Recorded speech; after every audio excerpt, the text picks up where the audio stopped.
Procurement is not just about buying goods and services. It is about buying trust. It's about buying development. And in Ghana's case, it's about buying our future. The study looked at 4 thematic areas. There were 4 main talk points from that study. The first one was we looked at processes and controls. We looked at vendor management.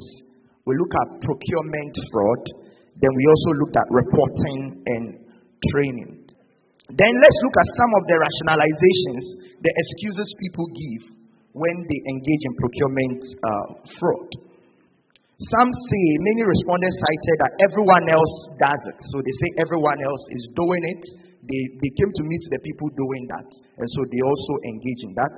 Some also saying they are beating a flawed system. They came to me that the system is already broken. You don't need to fix it. You need to just enjoy and go, for time is short. Some also say they think that they are in charge. They want to show the organizations, those who are really, really in charge, that they are the ones that determine the direction. So they want to show the organization the right direction.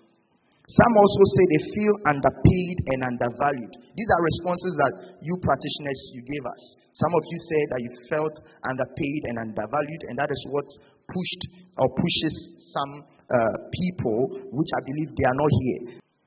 We also noted that 59%, that is about 60% of organizations, lack anonymous channels for reporting suspicious fraudulent activities. About 60% of organizations lack anonymous channels. They do not have channels where employees will be comfortable due to confidentiality and also protecting their identity. So because of that, the respondents felt that it does not allow them the space to make certain reports for fear of victimization. So they always fear that if I go and report, the organization will find ways and means to trace it, to me. But usually our recommendation to that is that we always advise organizations to make sure you have a third-party whistleblowing service where employees can report to the third party. Then the third party will make sure that the information is anonymized by the time it's coming back to the organization. Because in such instances, we see high rate of employees trying to speak up. Once they see something, they want to say something because their lives or their jobs will not be at risk.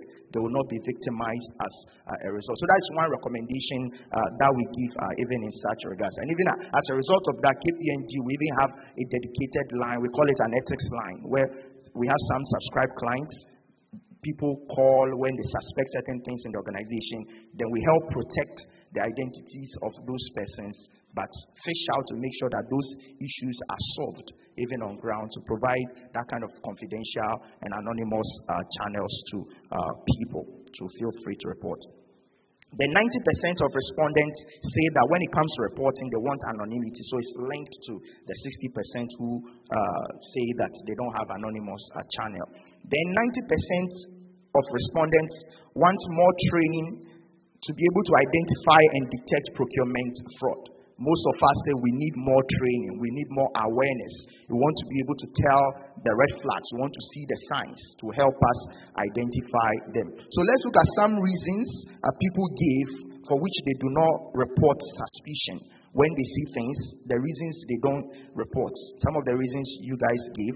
The first one is they keep quiet because there's no listening ear. They believe when they even report, no one listens to them. Maybe they have been within the organization, they receive a lot of dismissive, responses, to that.